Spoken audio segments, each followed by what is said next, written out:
ఇంట్లో వస్తువులు పోవడం జరుగుతూ ఉంటుంది. లేదంటే తాకట్టులో పెట్టిన బంగారం తెచ్చుకోలేకపోవడం, ఇబ్బంది పడుతుంటాం, బంగారం వదిలేస్తుంటాము. కొన్ని ఆస్తులు కూడా చాలా మంది లాస్ అవుతూ ఉంటారు. ఆస్తులు కూడా వదిలేస్తూ ఉంటారు.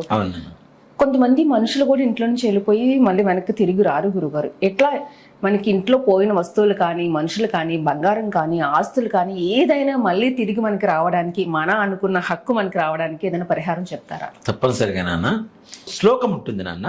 ఆ శ్లోకాన్ని ప్రతి నిత్యం 21 సార్లు చదువుకుంటూ ఉంటే అసలు ఇంట్లోంచి వస్తువులు పోయే పరిస్థితే ఉండదు.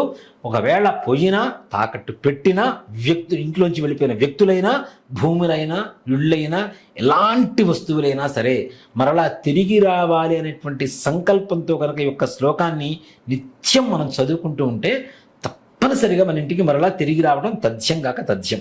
దాంట్లో ఏమాత్రం కూడా సంశయం లేదు నాన్న. శ్లోకం కూడా చిన్న శ్లోకమే.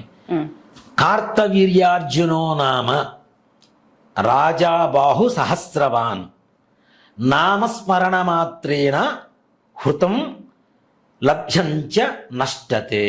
ఇదే శ్లోకం.